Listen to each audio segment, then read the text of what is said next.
Hello and welcome to Let's Talk Wakfu with your host Shiraf. And yes, it's been a while since I've actually made one of these, but we're getting back into it. I'm joined today with a friend of mine, Dusty. Or is it Hello. Mr. Dusty? Hello, Dusty. Dusty. Just call you Dusty. Yeah. Yeah, some of you may have heard of him. If not, you will do soon, so don't worry about that. Um, what shall we talk about today? I think we should talk about the business plan regarding Ankama and Wakfu, because there are quite a few issues. I think one of the biggest issues at the moment are people are worried about how many people are actually in the game and the lack of population. I know there's a topic close to heart where you're wanting the international community and the American community to join together on a server, but I think there's issues regarding Square Enix. Yeah, I understand where they're coming from regarding the issues with Square Enix, that they can't merge it, different companies. But even if it's a German server, something, or they need to introduce a way where people want to join these servers, because the lack of community is kind of killing the community. I know there's up and coming players every day, but if people feel that they're not part of something big that's growing, it just puts a downer and they don't want to progress. Now, some of you might be wondering exactly where do we get off criticizing a business plan, but as long-time gamers, it's just some things make sense and some things don't. One issue I have, and a lot of people have had for a while now, is the boutique. There's just a lot of silly items in there, and it does have a good bit of potential to be something great. Even if Wakfu was a free-to-play game, they could still make a substantial amount of money from the boutique, and many other games that are successful do that. Think about League of Legends of Tribes 2, and if you haven't played League of Legends, Rob can tell you about that. Yeah, it's like a Dota game, you know, everyone's been playing for years, an aggressive arena game, but it is completely free to play, but it has got such a huge player base now, and it's just been growing and growing and growing, and they don't charge a single penny to play the full game. All you pay for is like skins for your characters, and people do pay for it. Also, there's XP boosts and stuff like that, just so you can level up faster. Now, I think what Shivaf's come across here is a really good point. Back in the day when Dofus opened the Sheikah server, it was completely free to play. And when you get into a game, you really enjoy it and it's completely free. It makes you want to play it more. But when they do introduce the whole pay to play, people will pay it. I know personally, lots of people, including myself, went out straight away and bought a year's subscription for Dofus. Yeah, totally. I started playing Dofus just because it was free to play. I saw the tactical aspects, saw that it was free. I give it a go. Immediately got addicted, and before I knew it, I subscribed for a year, even when the trial wasn't over yet.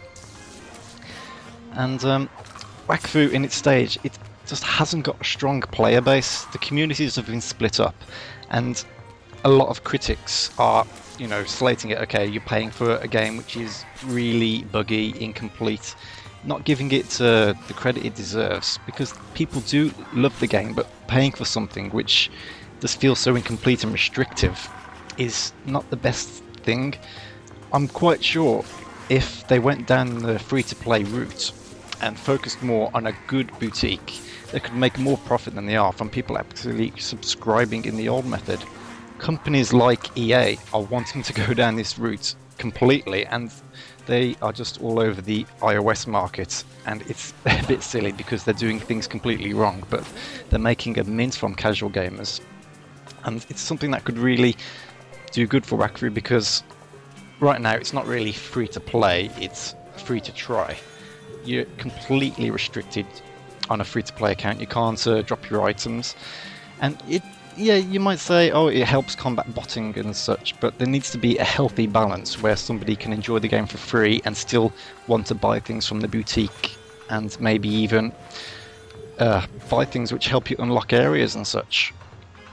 You know, pay as you go rather than paying for everything at once. It's a lot to think about. Alright, so if you have a look in the boutique right now, you can see there's some new sets out. You've got the Sophokia pack, the Farmer's Wife set, the Froggy set.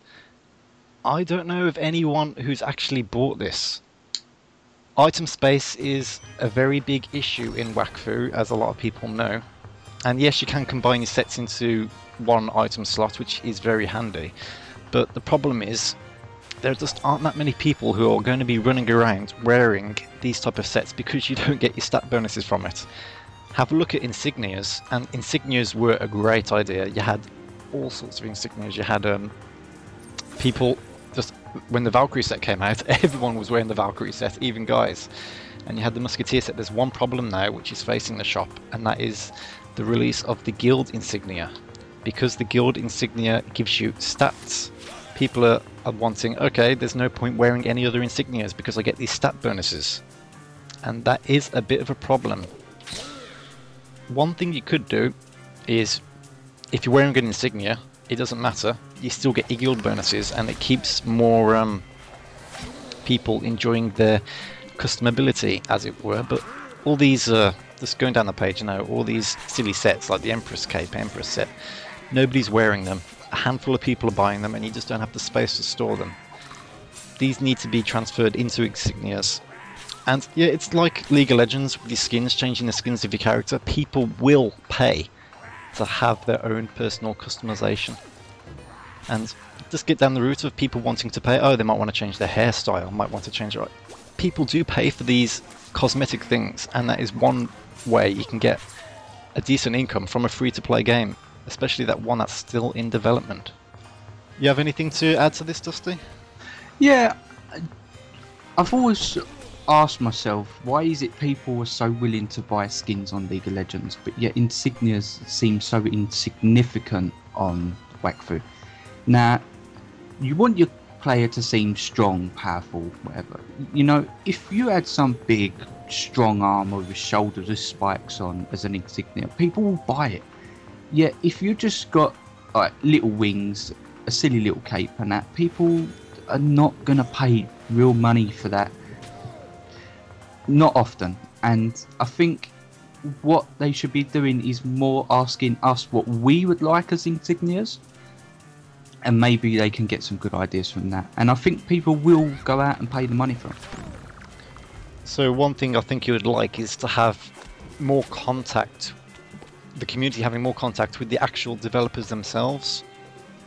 Oh yeah, definitely. This is another big point I've always wanted to touch upon. I know I've seen like questions aimed at the devs and they're picked from the forums, but I think that there should be a way where the community should have some time talking to the devs and putting our points across, not just on the French community, but the international one as well, the Americans, all of us.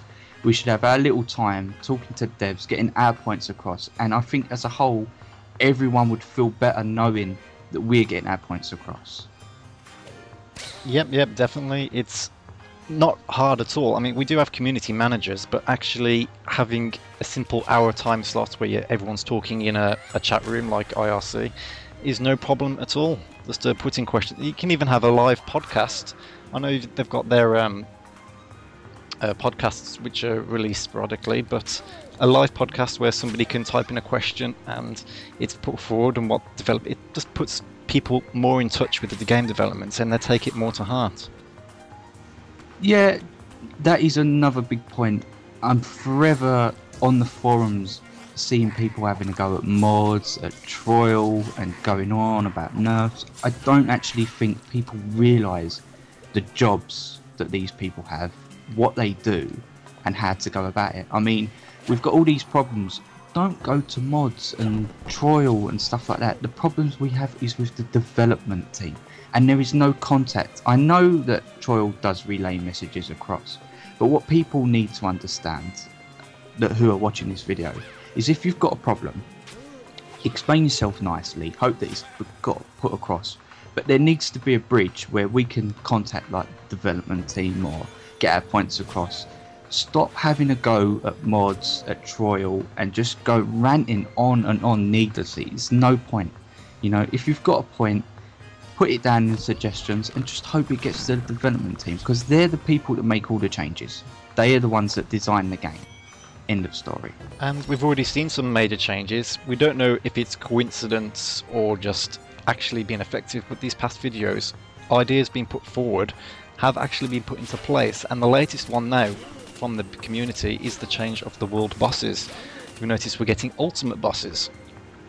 And you've said yourself many times, you don't care if the drop rates are really, really low, as long as you've got a chance to actually fight them, and this provides that chance even if it's just once a week. Oh yeah, definitely. I mean, I ranted on about this for ages, and it was great news when I returned back to the game, hearing that they were changing it so everyone could do it. I've never had a problem with hard drop rates. I will farm a dungeon constantly, just in hopes of getting something, as long as I'm able to do that. I don't like people being able to camp and something can get power over other people and force them to buy their equipment. I think that's wrong. I think now it's fair, and I'm really happy, and I would like to say a big thank you to all the development team that have changed it. It's a really big help for everyone. Yep, it's definitely something to look forward to. A lot of people are excited about this, the chance to actually fight the world bosses, to plan, to take your time with it, and have something to aim for, something to come back to every week. Like, yes, it's our turn to fight the Gob Sage, let's see what we can get, guys.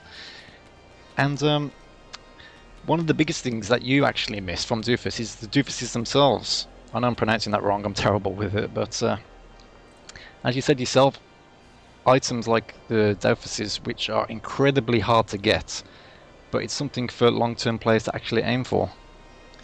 Yeah, I mean, some people have used words like style and along the similar lines. This game, I mean, they've got a level cap, you're hitting it, and then there was just nothing to do. People miss that. With Dofus, you'd grind so hard to 200, but it's not even the leveling. There was always something to aim for. There was the Dofuses, and you know, people would go out their way to try and get them, and it took ages, sometimes years, to drop one, and the stats are fabulous. But I mean, that is what this game's missing. There is nothing at the end that people can actually strive for and play the game every day religiously without no doubts, no worries about the grind or the payments or anything. Just they want that item, and I think that's missing. There needs to be something for everyone to aim for. Doesn't matter what it is, anything, you know, and that's what's missing. So yep, there is definitely a lot of improvement that can be made to Wakfu, and still lots of development going into it, and that's what people like to see. They want to see the game evolve, but they don't want to be so restricted.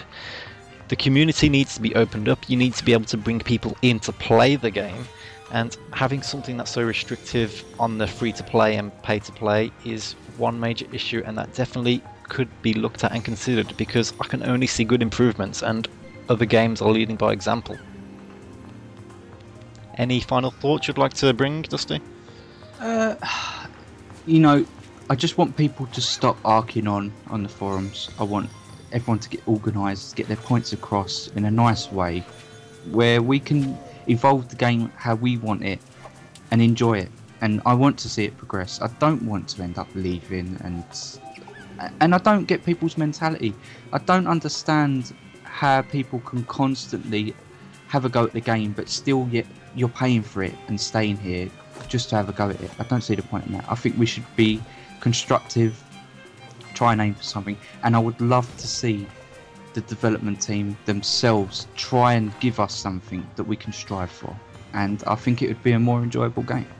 It's a bit funny, but you'll actually usually find that people complain because they enjoy something, they enjoy the service, and when it's not meeting their expectations, that's when they complain, and they can get quite irate about it.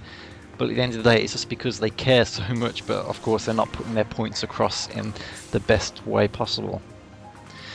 But yeah, sort out the boutique, get a new model in place, and I'm pretty sure we'll see Wakfu thrive. Take a leaf out of some of the game developers' books. You saw how successful Shika was with Doofus when it was free to play, and how much they got into it.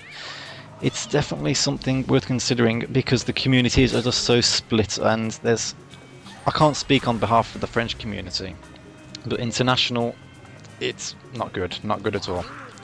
there is such a lack of people. And you said yourself, stale is one word, but development takes a long time to bring new content in, and people are waiting around for it, still paying. It's not the best thing. Something definitely needs to be done, and we can only hope that some improvements will be coming across. Regardless, people are looking forward to fighting those ultimate bosses. That is the next big thing everyone's hoping for. So thanks for listening. If you've got any comments, queries or questions, we can address them, and we'll try and keep doing as many episodes as possible. So if you have a topic for the next show, just let me know in the comments below. And thanks for listening. So this has been me, Shiraf. And me, Dusty. And we'll catch you later.